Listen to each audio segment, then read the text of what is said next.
A few years ago, I made this disc launching gauntlet. It was supposed to make me better at disc golf, but it just kind of ended up being dangerous.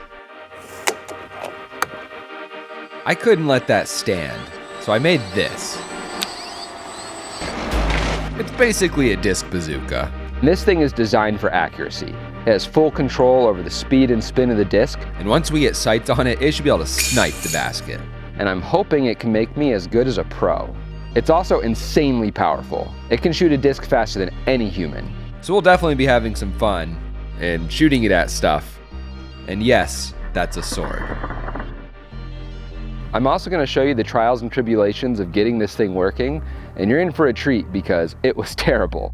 It really wanted to tear itself apart, and it refused to work in reality the way that theory said it should.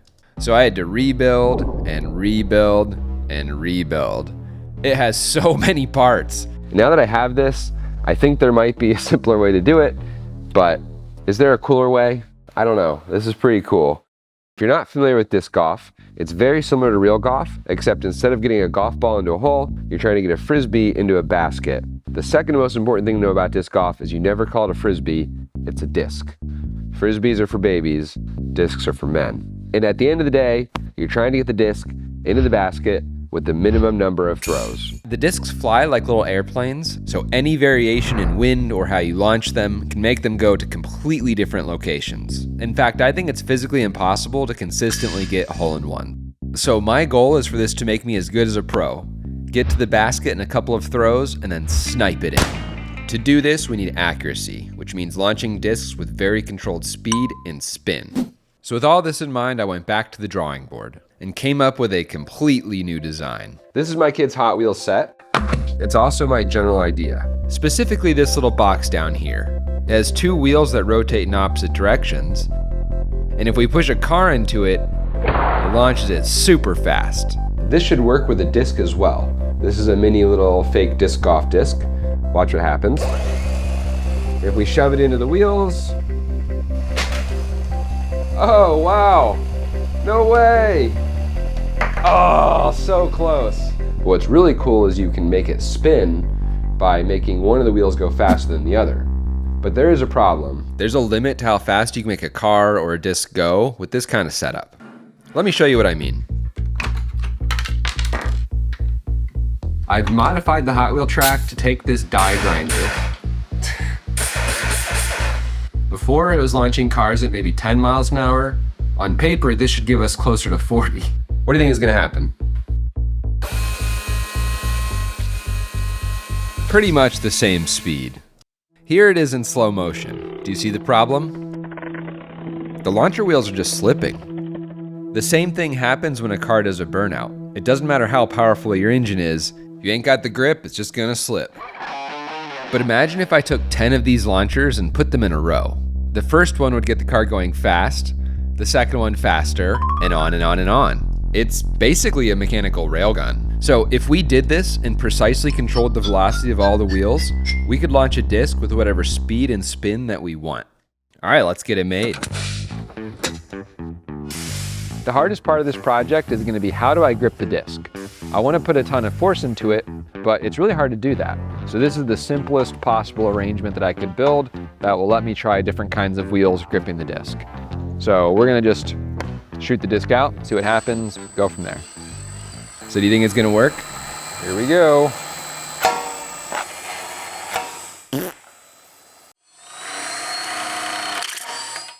I probably should have put a little bit more effort into it. This is a great example of how destructive vibrations can be. I'm gonna have to be really careful with this. Well, I'm glad I put the minimum effort into this thing because it stinks. Remember how I made a big deal about slip? Yeah. If you look closely, you'll see the disc bending when it goes between the wheels. This means I can't squeeze the disc any harder because it'll just bend more. Every time I launch a disc, you can just smell burning rubber, burning plastic. So we're slipping. We really need a better way to grip these discs. The direction I was going in is trying to grip the end of the disc with a V, kind of like a V-belt pulley. But thinking it through, it seemed really hard to do practically. But then I was thinking, well, if we put the wheels on top and bottom, that's kind of like a V wheel. With these, I can squeeze pretty much as hard as I want. so I can generate an enormous amount of friction.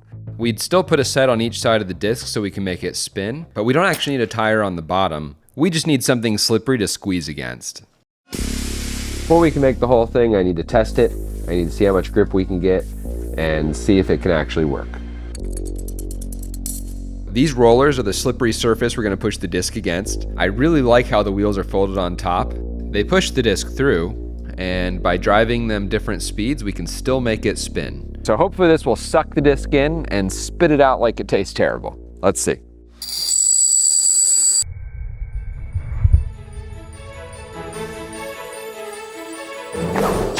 Pretty clear the discs just aren't getting any spin. They're coming just straight out, which makes them very unstable. We need the disc to spin so it acts like a gyroscope and resist turning over. The wheels driving at different speeds should be able to spin the disc, but when the disc goes between two sets of wheels, it's touching four wheels at the same time and it can't spin. It gets totally locked.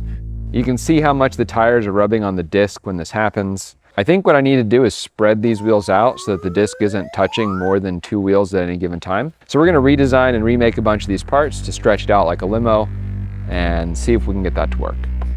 It's pretty much the same thing, just slightly different. Like twins. There's enough space between the wheels for the disc to spin freely without jamming up. Really not a lot to see for so much work, but hopefully it'll make all the difference. So let's find out. Okay, that is totally spinning. It's not perfectly stable, but it's way better, and we should get more spin with more stages. Based on the speeds I'm getting out of the test stand, I think I need 6 stages, but I'm gonna make 8 just to be safe. The wheels are really hard, so I'm gonna get them done first. This was harder to make than I expected. Vibration is a huge problem, so everything had to be machined extremely accurately. And even after all that effort, everything had to be carefully balanced. I spent a lot of time designing them to be easy to assemble because there's so many of them, which really saved my bacon because I ended up rebuilding these things so many times. There's a really important detail that I've been glossing over, which is how much power we need out of the motors. And if you do the math, you actually need basically this motor inside of every single wheel. And this is the motor that I'm using. It is a little bit underpowered. Every motor will have a chunk of steel attached to it that looks like this. It's called a flywheel. This will spin up with the motor and store a ton of energy. Think of a car that's moving fast or a cannonball. Once it's going, to stop it, you have to take all that energy out.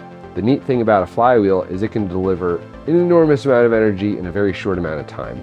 Kind of like a car hitting a wall. It's pretty amazing, but this little piece of steel can deliver as much power as this motor for a couple milliseconds, but that's all we need. The rest of the machine is really similar to the previous ones. There's just a lot more of everything. I've actually had this idea for 2 years, but I was waiting until I got the water jet because I knew there was gonna be a lot of parts like this. Trying to machine all these in another way would be such a nightmare.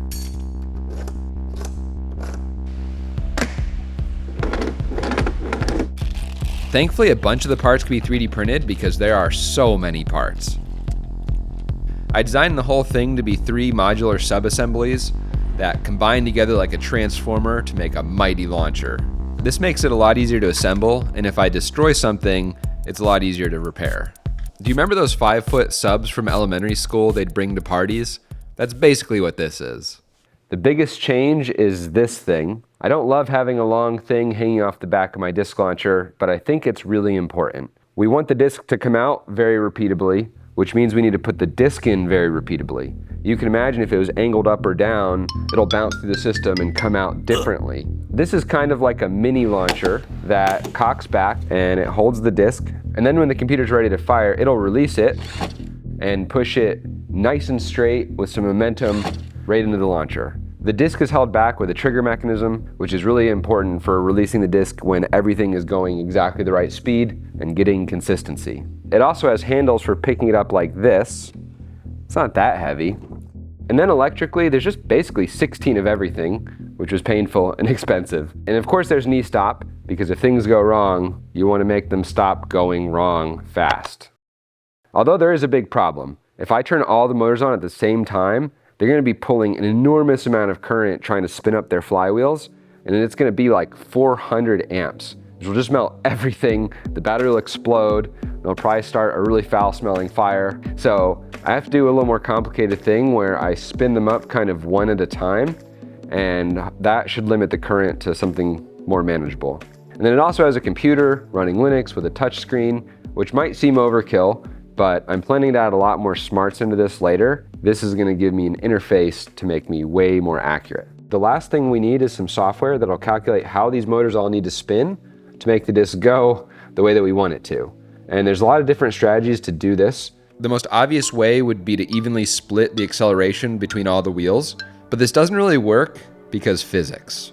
The amount of energy it takes to make something go from 0 to 30 miles per hour is the same to go from 85 to 90 miles per hour. You might remember the whole 1/2 mv squared thing.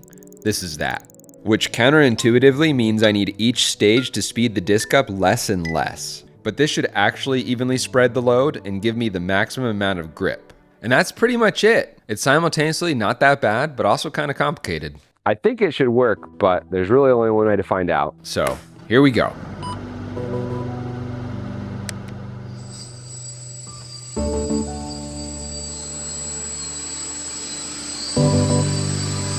Here we go.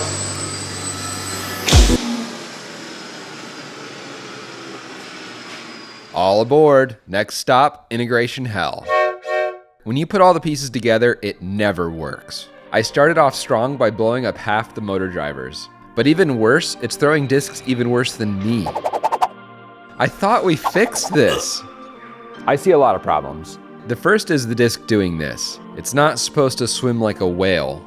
It looks like the disc's able to dip down between the rollers, and then it pops up, and then develops a really bad oscillation. Basically a bucking bronco. So I'm gonna try to put a guide right down the middle, and that'll hopefully stop it. So let's see.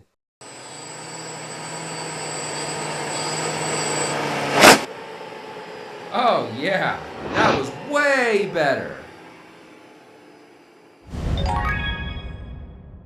The guide rails totally work, but there's another really big problem that I really don't want to solve. If you look at the disc closely, it's not really spinning. We try to shoot it far, it's just gonna flip over and slam into the ground. Ask me how I know. I think this is because I don't have good control over the speeds that the different motors go. If they're going the wrong speed, the disc is just gonna do random stuff. And this is happening because I'm using cheap motor controllers that have very bad speed control. If I tell them all to go the same speed, they all go different speeds. We could either buy thousands of dollars worth of nice motor controllers, or we could do some really annoying engineering that I don't want to do. All right, so I've been doing some engineering, and this is what I came up with. What I'm going to try to do is measure how fast each wheel is rotating using one of these. This is called a Hall effect sensor, and it detects a magnetic field. So I have one set up right here, wired to this light, and if I bring a magnet near it, it will detect it and turn this light on. If we strategically place a magnet on each wheel and put a Hall effect sensor nearby it, we will see that magnet every time it spins by. So now if the motor controller is going the wrong speed, we can quantify how wrong it is and compare it to the speed we want it to go and adjust the speed we're telling the motor controller to go until the speed it's actually doing matches what we want. We just have to install and wire in 16 of these because there's 16 of everything. This is getting ridiculous. So the Hall effect sensors work, but it still doesn't work because these motors. So watch what happens when I try to go 1,000 RPM, which is a very important RPM for me to be able to go.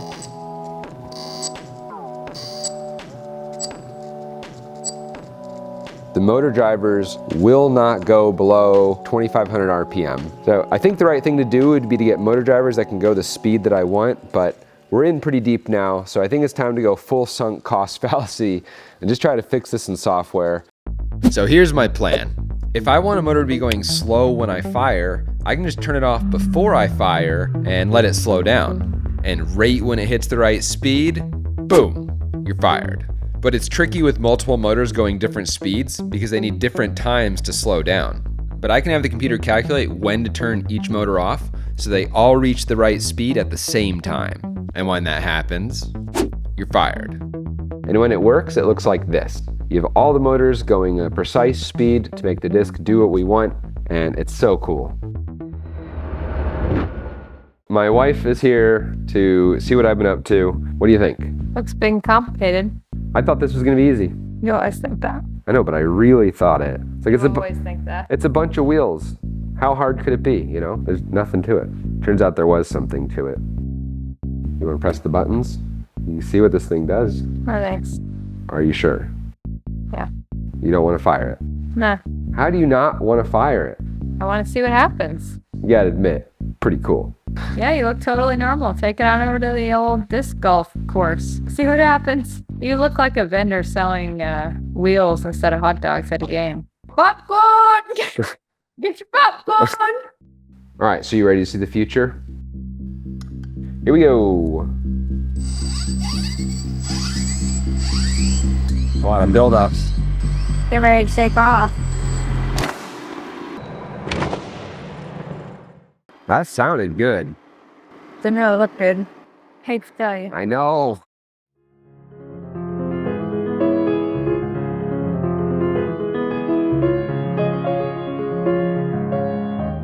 Why? I thought I was done, but instead I got 2 weeks of pain. This has been driving me insane. It was spinning before, now it's not, but I think I figured out what's going on. It's almost the same thing as before where the disc would get locked between 4 wheels, but it can't physically touch 4 wheels.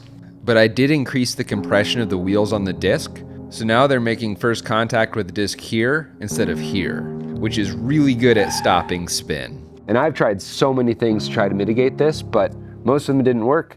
So we're not gonna go into all the details, but here's a little taste. First, I tried to fix it in software with about 10 different disc acceleration strategies. They didn't work. I tried so many things related to friction and wheels. I thought for sure this was gonna work, but it didn't. I also thought for sure this was gonna work, but it didn't. Don't even ask. Do you know what really stinks? Having 16 of everything. But I had an epiphany last night and I think I figured it out. So let's see.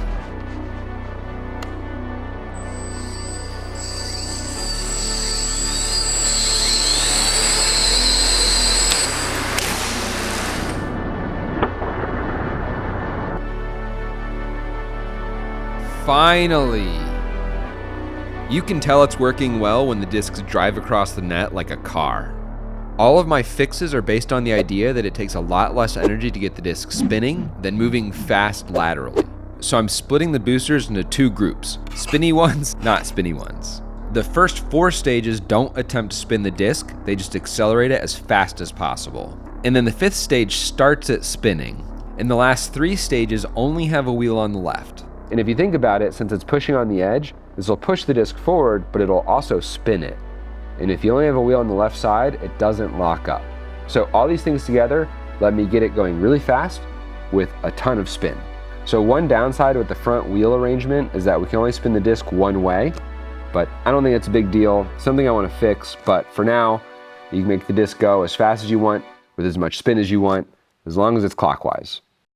All right, it's time to touch grass, go outside, and find out what this thing can do.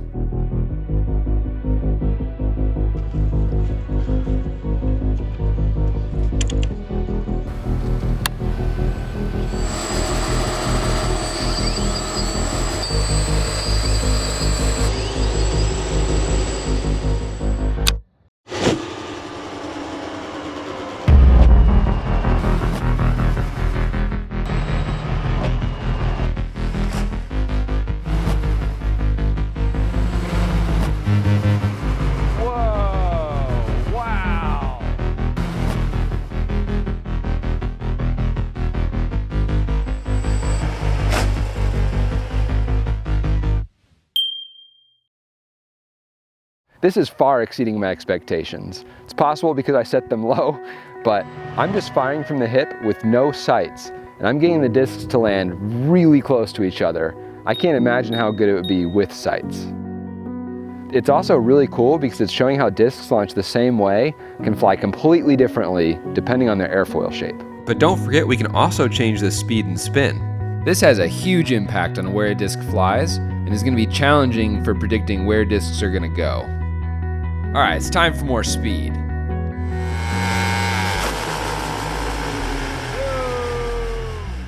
So I think we may have found the speed limit. I ripped apart one of the wheels and then I fixed it. Then we ripped another wheel off its rim and then I fixed it. And we ripped another wheel off its rim. Around 90 miles per hour is where these wheels just say they can't take it anymore. This is the sound of the wheel giving up. I don't want to destroy everything, so I'm going to stop while I'm ahead. But we got a few good shots in, and we're getting about 450 feet at 90 miles per hour. I think I should be able to do better than that, but there's a lot of things that can make you go short. So the problem I have is that I can't aim this thing because I don't know where the discs are going to go. They're like little airplanes, and depending on their speed and spin and airfoil shape, they fly in completely different ways. So the first question is, if we shoot the same disc in the same way, does it go to the same place? So I built this really over-engineered test stand to prove it to myself. I did a lot of testing. As expected, it can't get a hole in one every time, but it's pretty good, and sometimes it can.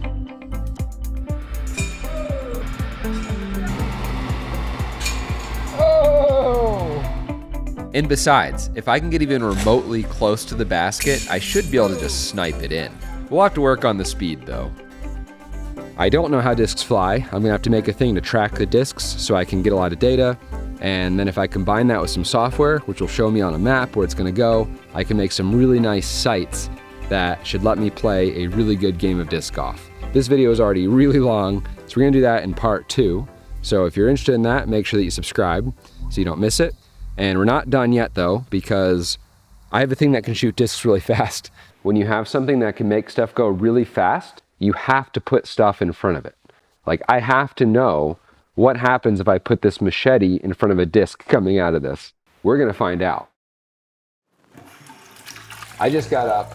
It's way too early to be filming, but I wanted to show you what I do every day. I think this is one of my superpowers, and it can be yours too. So let me show you. That's good. No matter how busy I get, I spend at least 30 minutes a day learning something new. This is how I've picked up a lot of my skills. And one of the tools that I use for this is called Brilliant. I use it all the time, it works really well, and I'm really happy to have it for this video sponsor. So let me show you how it works. They have a range of big technical topics: programming, AI, math, data science, and they're broken down into literally thousands of lessons. And each of these is just the right size to do maybe 1 or 2 a day. And today I'm doing a lesson on multivariate data modeling. I'm not very good at it. I'm getting better. So let's get into it. So it just taught me some theory, and now it's having me do some examples. So you learn and then you do, which is just the best way to learn. It's part of the reason I love making stuff. I love doing. The examples are also interactive, which really helps you build intuition for complex stuff. After working through a few more concepts, I'm done. I now know a little bit more, and I'm telling you, this is my superpower. Spend a bit of time learning every day. You will be shocked how much you pick up in a year. So if you're interested in leveling up your problem-solving abilities, check out Brilliant. You can try it for free for 30 days. Just go to brilliant.org/stuffmadehere. You can also click the link in the description, and you'll also get 20% off an annual premium subscription. And that's it. Thank you, Brilliant, for sponsoring this video, and thank you for taking the time to check it out.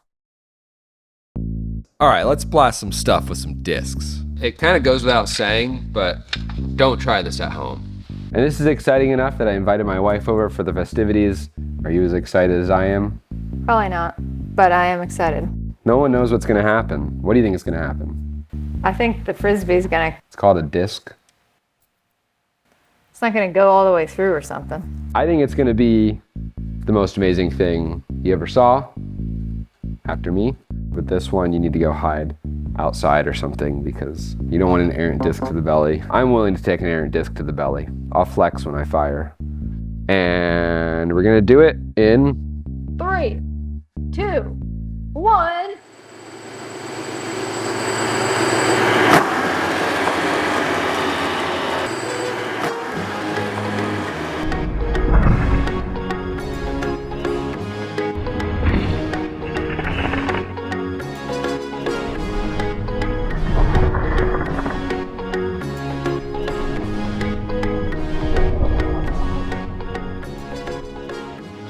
That's got to go on the wall for sure. That is cool. I wasn't expecting that. Very cool, very cool. Are you impressed with me? Yes. Always. Are you impressed with this? Mostly. It sliced a disc in half. I think this could legitimately make me really good at disc golf, if you count using a bazooka playing disc golf. Yeah, it's not a discreet way to cheat. Yeah, I don't know how you'd hide this under a trench coat or something. That's exactly what I was thinking. Anyway. Disc launcher? All right, we're done.